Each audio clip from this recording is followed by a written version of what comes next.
अस्सलामु अलैकुम वरहमतुल्लाहि वबरकातुहू। नूर आयशा इंस्टीट्यूशन में वेलकम।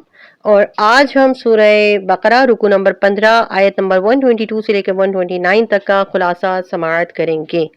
इससे पहले कि हम खुलासा स्टार्ट करें, invest life for your dream death, अपनी ज़िंदगी को ऐसे इन्वेस्ट कीजिए कि आपको आपके ख्वाबों भरी मौत अता हो, यानी ईमान वाला, और ऐसी मौत जिसमें अल्लाह को राज़ी करके हम इस दुनिया से जाएं। आमीन अल्लाहुम्मा आमीन। तो इस चैनल को ज़रूर सब्सक्राइब कीजिए और शेयर कीजिए ताकि कोई एक हमारी डाउन लाइन में सदक़ा जारिया की तरह हमें कब्र में जाने के बाद भी नेक अमाल पहुँचाता रहे। बिस्मिल्लाहिर्रहमानिर्रहीम। इस रुकू में बनी इसराइल को उन नेमतों और फजीलतों की याद दहानी कराते हुए जो अल्लाह की जानिब से इन पर होती रही थीं, उनको क़यामत का खौफ दिलाया गया है। फिर चूंकि हज़रत इब्राहीम अलैहिस्सलाम के बाद इमामत का मनसब उनकी नस्ल की उस शाख को मिला था जो हज़रत इसहाक और हज़रत याकूब अलैहिस्सलाम से चली थी और बनी इसराइल कहलाई, इसलिए इस रुकू में यह बात समझाने के लिए कि इमामत हज़रत इब्राहीम अलैहिस्सलाम की सिर्फ उसी नस्ल की मिरास नहीं है, बल्कि उस सच्ची अताअत और फर्माबरदारी का फल है जिसमें हज़रत इब्राहीम अलैहिस्सलाम ने अपनी हस्ती को गुम कर दिया था।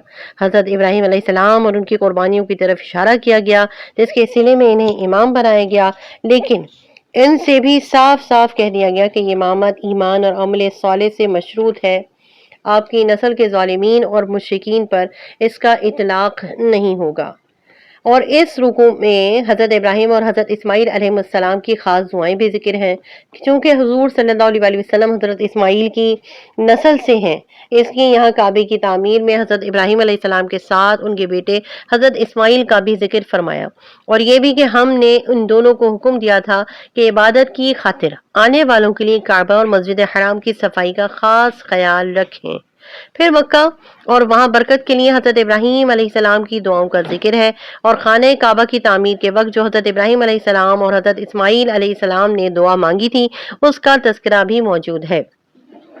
और यूँ बताया जा रहा है कि ये रसूल सल्लल्लाहु अलैहि वसल्लम वही हैं जिनका जिक्र दुआ इब्राहीम में था, और ये उम्मत मुस्लिमा वही है जिसके बारे में हज़रत इब्राहीम अलैहिस्सलाम ने दुआ की थी, और ये किताब कुरान करीम भी वही है जिसके मुताल्लिक़ हज़रत इब्राहीम अलैहिस्सलाम ने दुआ में कहा था, परवरदिगार वो रसूल सल्लल्लाहु अलैहि वसल्लम मबऊस फरमा जो लोगों को किताब की तालीम दे, लिहाजा बनी इसराइल को तो ख़ास तौर पर इस कुरान करीम और रसूलुल्लाह सल्लल्लाहु अलैहि वसल्लम पर ईमान लाना चाहिए, और वो लाई नहीं। यानी ये बताया जा रहा है कि वो तो अच्छी तरह जानते हैं कि हुजूर नबी आखिरुज़्ज़मा कौन है, मगर फिर भी ईमान नहीं ला रहे, ये इनकी सरकशी ही है।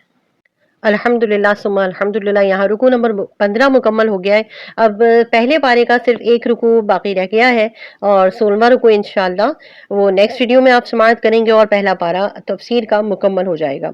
आइए दुआ कर लेते हैं। रब्बना तक़ब्बल मिन्ना इन्नका अंतस समीउल अलीम, रब्बना आतिना फिद दुनिया हसनतन व फिल आखिरति हसनतन व क़िना अज़ाबन नार, अल्लाहुम्मा अग़फ़िर ली ज़ंबी व वस्सिअ ली दारी व बारिक ली फ़ी रिज़्क़ी, अल्लाहु काफ़ी व सद्दुल काफ़ी व जद्दुल काफ़ी लिकुल्लिन काफ़ी कफ़ानिल काफ़ी वलिल्लाहिल हम्द वलिल्लाहिल हम्द वलिल्लाहिल हम्द। आमीन अल्लाहुम्मा आमीन बिजाहि नबील अमीन सल्लल्लाहु अलैहि व आलिहि वसल्लम।